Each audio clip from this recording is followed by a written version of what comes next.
लक्ष्मी का अपने घर में पूरा दबदबा था। हिटलर की तरह वो सारा काम अपने पति और बेटे से करवाती। धीरे धीरे उसके पति की तबीयत खराब रहने लगी। सुनो जी, अब आप बुजुर्ग हो गए हो, काम में भी अब हाथ आपके फुर्ती से नहीं चलते। अरे भाग्यवान, भगवान से डर। तुझसे मैंने शादी अपने इकलौते बेटे के अच्छे पालन पोषण के लिए की थी, लेकिन तूने तो उसका बेड़ा गर्क कर दिया। मैंने क्या किया? पढ़ाया लिखाया, अब नौकरी नहीं लग रही तो मैं कैसे जिम्मेदार हो गई? अब घर में बैठकर रोटी तोड़ रहा था तो मैंने कहा काम ही कर ले। एक तो भला करो और ऊपर से बातें सुनो। तभी सारंग वहां आ जाता है। बहुत भूख लगी है माँ, कुछ खाने को दे दो।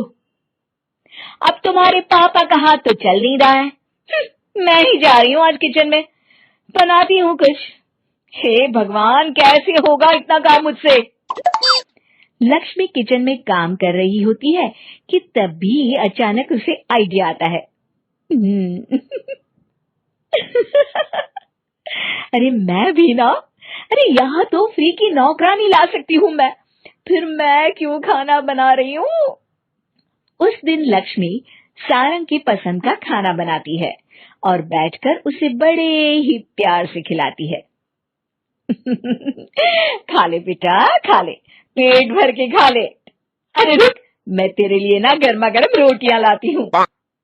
सारंग और उसके पिता एक दूसरे की ओर बड़े ही हैरानी से देखते हैं। बेटा सारंग, जरूर दाल में कुछ काला है, वरना ये औरत तो हमें बासी खाना भी सुकून से ना खाने दे। सुनील की बात लक्ष्मी सुन लेती है और जोर जोर से चिल्लाने लगती है। अरे हाँ, भलाई का तो जमाना ही नहीं रहा। एक तो आग में खुद को जलाकर तुम लोगों के लिए खाना बना रही हूँ और ऊपर से तुम्हें दाल काली लग रही है। अरे माँ, पिताजी का ये मतलब नहीं था, तुम बुरा मत मानो। अरे हाँ बेटा, तू कहता है तो मान लेती हूँ। लक्ष्मी सारंग के पास बड़े ही प्यार से बैठ जाती है और फिर कहती है, बेटा मैंने ना तेरी शादी करने की सोच ली है। अब तेरे पिताजी के हाथ भी नहीं चलते तो सोच रही हूँ तेरे लिए बीवी ले आऊं। अब पता नहीं ना मैं भी कब मर जाऊं। अब ऐसे भाग्य भी कहाँ है हमारे। क्या कहा? अरे हाँ, तुम तो चाहते ही हो कि मैं मर जाऊं, लेकिन मैं अपनी प्यारी बहू का चेहरा देखे बिना नहीं मरूंगी। हाँ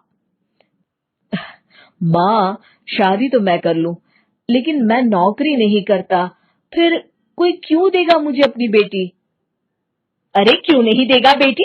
इतना बड़ा घर, खेल खलियान है, किस चीज की कमी है हमारे पास? जो आएगी राज करेगी, राज।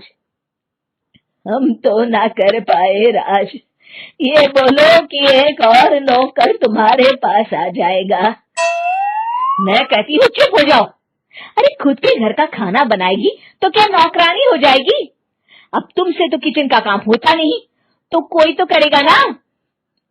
ठीक है माँ, तुम जैसा सही समझो बस। अब मेरी एक शर्त है, लड़की जो भी हो वो दिखने में कैसी भी हो या कहीं की भी हो, बस पढ़ी लिखी होनी चाहिए। अरे हाँ, ला देंगे पढ़ी लिखी बेटा, मैंने कौन सा काम करवाना है उससे। हाँ। और फिर एक दिन पास के गांव की ही रति से सारंग की शादी हो जाती है। रति दिखने में बहुत ही सुंदर थी, साथ ही साथ काफी पढ़ी लिखी थी। रति को लक्ष्मी के सौतेले होने की बात पता नहीं थी। शुरू शुरू में जब रति ने सारंग को घर का काम करते देखा तो हैरान रह गई। अरे ये तो अच्छी बात है कि आप घर का काम करते हैं, लेकिन मैं तो घर में ही हूं ना, आप क्यों कर रहे हैं जी? जाइए, आप नौकरी के लिए अप्लाई कीजिए ना। तभी लक्ष्मी वहां आ जाती है। अरे रति बहू, करने दे उसे काम। और हाँ, मेरे घर के कुछ नियम है, कायदे हैं, यहाँ बीच में ना ही बोलो तो तुम्हारे लिए अच्छा होगा।